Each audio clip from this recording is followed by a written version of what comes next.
If you want to feel better in 2026, you've got to stop asking, what should I do? And start asking, who am I becoming? You see, most midlife women, they ask the wrong question, and that's why they stay stuck. Hi, my name is Ruth Sheridan, and when I was 52, that was 11 years ago, I was in the middle of menopause and I was in the best shape of my life. I was a fitness model, I was a gym owner, I was a Lululemon model, and I was strong, lean, and confident, and I knew exactly who I was. Then a few years later, COVID hit. My routine disappeared, consistency went out the window, eating the right way, forget it, it never happened. And worst off, I was drinking way too much. And my body felt the consequences. I gained weight, I lost my energy, my face looked terrible. And one day I caught a glimpse of myself in the mirror, and I did not recognize that person looking back at me. That was a massive wake up call. You see, it wasn't so much the weight. Yes, I had a flabby belly and I had back fat that I had never had before, but it was the feeling. It was the feeling of losing myself. I felt like I left myself behind and I was becoming this person that I didn't really want to be. So in that moment, I decided to rebuild. Not with hacks, not with shortcuts, but with the same principles I used to get as lean as I did when I was in my 50s. And now at 63, they still work. So if you want your next year to be dramatically better than this year, stick with me because I'm going to keep it simple. Here's the first thing I want you to think about. Most women, when they get to that stage, they set goals. It's cute, but it's irrelevant. What you need is the picture of what happens if you do nothing. So let's picture this. It's December 31st, 2026. 2027 is right around the corner. What's it look like for you if you do nothing?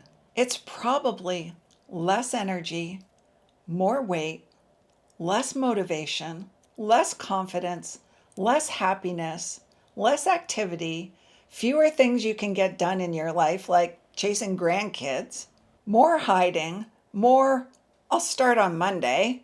So, do you catch my drift? Now, let's start thinking about how that's going to feel.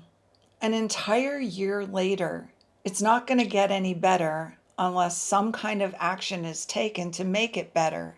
I call it creating my anti-vision. I've talked about this before, and it really was the most powerful way for me to get my butt in gear when I gained weight during COVID.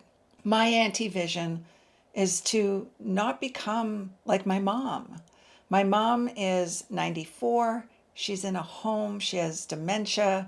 She walks with a walker, and her quality of life started to go downhill when she was my age. I'm 63 now, and I remember my mom at 63 spending most of her time in a rocking chair during the day, watching TV, and really not having much movement or anything like that. Back when my mom was young, they didn't know all the things that we know now. The internet has been the best and the worst, if you know what I mean. The best in terms of educating ourselves what can extend our lifespan and our health span.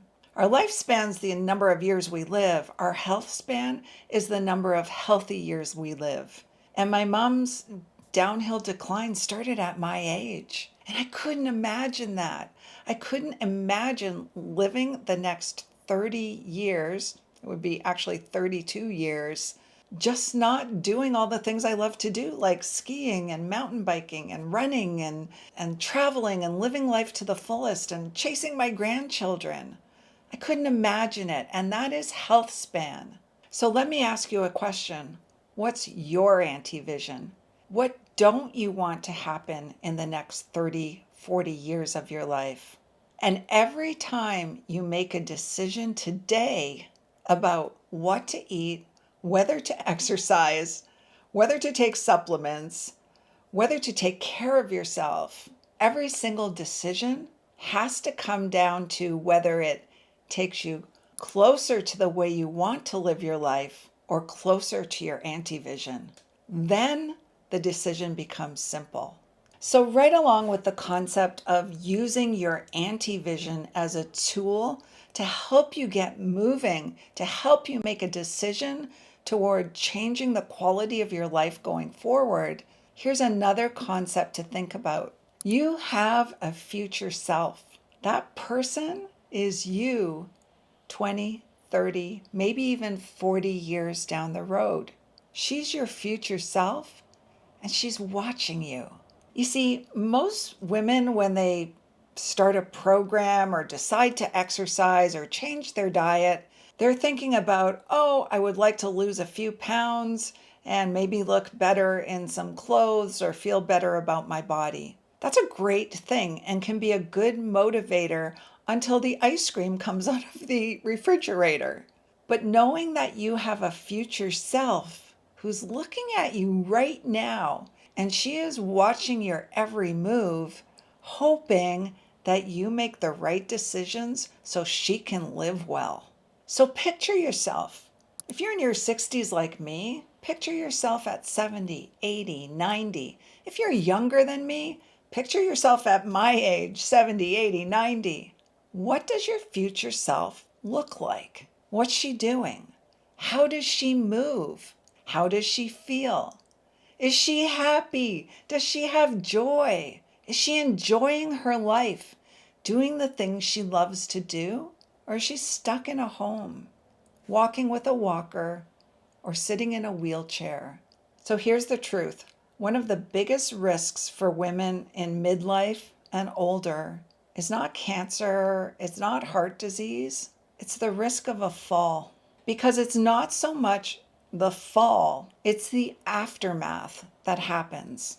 I recently read a report that said most people don't decline because of the fall, they actually decline because of some infection they've picked up or has happened in their bodies because of the fall.